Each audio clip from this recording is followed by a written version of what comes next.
আমি আমার নিজের ডকুমেন্টারি এখানে দেখে আমার আব্বার কথা মনে পড়ে যায়। আমার বাবা চলে গিয়েছেন দীর্ঘ অনেক দিন আগে, আমি যখন হেফজখানায় পড়ি। তো আজকে যখন এই ডকুমেন্টারিতে আমার বাবার কথাও চলে আসে, আমি আমার চোখে পানি রাখতে পারি নাই। আল্লাহ পাক তাদের এই আয়োজনকে কবুল করুক, বলেন আমিন। মাদানী শিশু বক্তা হিসেবে ওয়াজের ময়দানে মাওলানা রফিকুল ইসলাম মাদানী ব্যাপক জনপ্রিয়। তিনি একজন মুসলিম আলেম। ফ্যাসিবাদী শাসনকালে তাকে মিথ্যা অভিযোগ দিয়ে কারারুদ্ধ করে রাখা হয়, কিন্তু তিনি সত্যের পথ থেকে কখনো বিচ্যুত হননি। 1994 সালে নেত্রকোনা জেলার পূর্বধলা উপজেলায় রফিকুল ইসলাম মাদানীর জন্ম। তিনি পূর্বধলা থানার অন্তর্গত লিটিরকান্দা এলাকার শাহাবুদ্দিনের পুত্র। তার বাবা ছিলেন একজন সাধারণ শ্রমিক। দুর্ভাগ্যবশত মাদানী 8 বছর বয়সে বাবাকে হারান। রফিকুল ইসলামের 4 ভাই ও 3 বোন রয়েছে। মাওলানা রফিকুল ইসলাম মাদানী পুরা কান্দুলিয়া সরকারি প্রাথমিক বিদ্যালয় থেকে 5ম শ্রেণী পাশের পর জারিয়া হাফিজিয়া মাদ্রাসায় পড়াশোনা করেন। বিভিন্ন সূত্র থেকে জানা যায়, নেত্রকোনার একটি মাদ্রাসায় রফিকুল ইসলাম মাদানী হিফজুল কোরআন পড়াশোনা করেন। পরবর্তী সময়ে তিনি ঢাকার যাত্রাবাড়ি এলাকায় একটি মাদ্রাসায় ভর্তি হন। উক্ত মাদ্রাসায় কয়েক বছর পড়াশোনা করেন।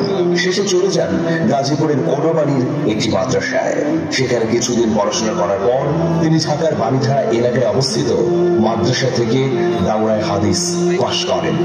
শিশু বক্তা হিসেবে জনগণের মধ্যে পরিচিত হলেও মাওলানা রফিকুল ইসলাম মাদানী নিজেকে শিশু বক্তা হিসেবে পরিচয় দেওয়ার ক্ষেত্রে আপত্তি করেন। কিছুটা খর্বকার মানবস্বরূপ চেহারা ও কোমল কণ্ঠস্বর হওয়ায় তার পরিচিতি শিশু বক্তা হিসেবে ছড়িয়ে পড়েছে। তবে তিনি মানুষের মধ্যে যে বিপুল গ্রহণযোগ্যতা অর্জন করেছেন তা নিঃসন্দেহে বিস্ময়কর। ফ্যাসিবাদী শাসনকালে ডিজিটাল নিরাপত্তা আইন সহ বেশ কয়েকটি মামলায় রফিকুল ইসলাম মাদানীকে হেফাজতে নেওয়া হয়। তাকে 2021 সালের 7 এপ্রিল তার নেত্রকোনার বাড়ি থেকে গ্রেফতার করে র্যাব। গ্রেফতারের সময় তার কাছ থেকে 4টি মুঠোফোন জব্দ করা হয়। ওই মামলায় রফিকুলের বিরুদ্ধে সামাজিক যোগাযোগ মাধ্যমে রাষ্ট্রবিরোধী ও অধ্যত্বপূর্ণ বক্তব্য দেওয়ার অভিযোগ আনা হয়। এজন্য তার বিরুদ্ধে হাইকোর্টে মামলা করে ফ্যাসিবাদী সরকার। রাজধানীর মতিঝিল থানায় তার নামে অভিযোগ করা হয়। গাজীপুর মেট্রোপলিটনের বাসন থানায় ও রাজধানীর তেজগাঁও থানায় রফিকুল ইসলাম মাদানীর বিরুদ্ধে ডিজিটাল নিরাপত্তা আইনে মামলা দায়ের করে তৎকালীন ফ্যাসিবাদী প্রশাসন। তবে এটা দিবালোকের মতো স্পষ্ট যে এত সব মামলা, নিপীড়ন, নির্যাতন এবং রিমান্ড কেবলমাত্র মাওলানা রফিকুল ইসলাম মাদানীর কণ্ঠকে স্তব্ধ করে দেবার জন্যই। ভারতের প্রধানমন্ত্রী নরেন্দ্র মোদীর ঢাকা সফরের সময়ে দেশের বিভিন্ন অংশে বিপুল প্রতিবাদ এবং বিক্ষোভ হয়। এতে অংশগ্রহণ করে পুলিশের কাছে আটক হন মাওলানা রফিকুল ইসলাম মাদানী। তবে কয়েক ঘন্টার মধ্যে তাকে ছেড়ে দেয় পুলিশ। এরপর থেকেই ব্যাপকভাবে আলোচনায় আসেন এই জনপ্রিয় ইসলামিক স্কলার। ইসলামী বক্তা রফিকুল ইসলাম ঢাকার বাণীধারা এলাকায় অবস্থিত জামিয়া মাদানিয়া মাদ্রাসা থেকে দাওরায়ে হাদিস ডিগ্রি লাভ করেন। এরপর থেকেই অনেকে তার নামের শেষে মাদানী টাইটেল যুক্ত করে দিলে তিনি এভাবেই পরিচিতি পান। রফিকুল ইসলামের নামের সাথে মাদানী যোগ করার বিষয় নিয়েও বেশ কিছু আলোচনা রয়েছে। তার নামের শেষে মাদানী লাগানোর ঘটনায় তাকে আইনি নোটিশও দেয় হেফাজতে ইসলামের মদিনা শাখার আমির এবং সংগঠনটির কেন্দ্রীয় সদস্য।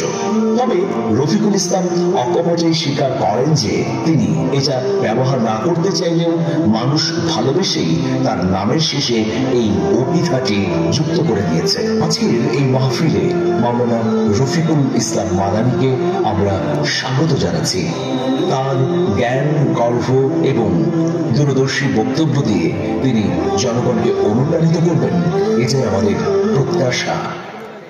ইসলামী শরীয়ত অনুযায়ী মুকদ্দ আমার শাসন হবে। শাসন আমরা মানি না। আমাদের ইসলামী শাসন লাগবে ইনশাআল্লাহ।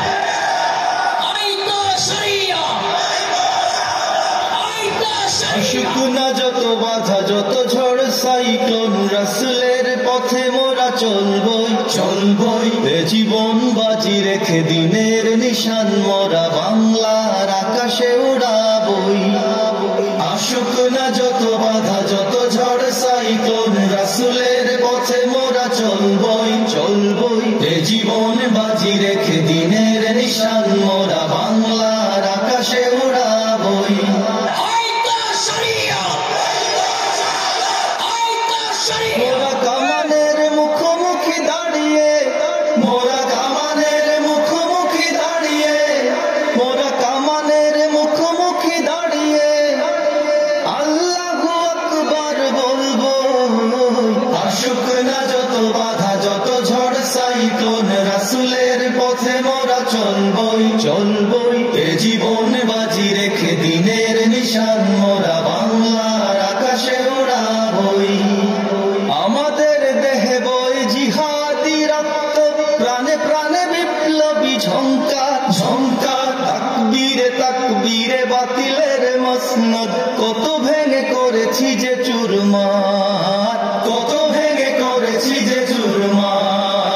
যাব জানি একদিন মকসুদে মঞ্জিলে পৌঁছে, মকসুদে মঞ্জিলে পৌঁছে, মকসুদে মঞ্জিলে পৌঁছে।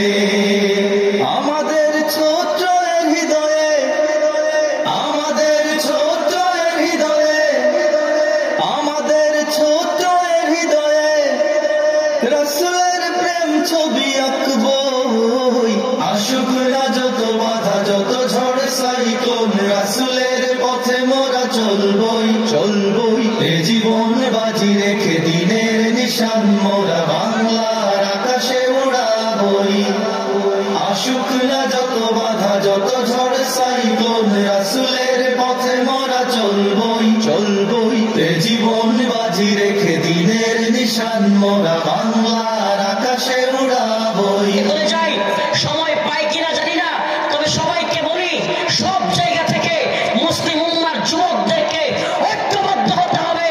কোনো দলাদলি নেই, কোনো রাজনীতি নাই। কালেমায়ে শাহাদাত জপে জপে আমরা বেরিয়ে পড়েছি পথে পথে পথে। কেঁদো না মাগো যেতে দাও যেতে দাও পীর মাশায়েখদের সাথে, পীর মাশায়েখদের সাথে, পীর মাশায়েখদের সাথে। বেদিনের পাঞ্জায় বিশ্ব মুসলমান কান্নায় ভাঙছে নীল আকাশ আকাশ। আমরা ফুটাবো হাসি মজলুমানের মুখে, বুকে ঝড় তুলেছে বিশ্বাস, বুকে ঝড় তুলেছে বিশ্বাস।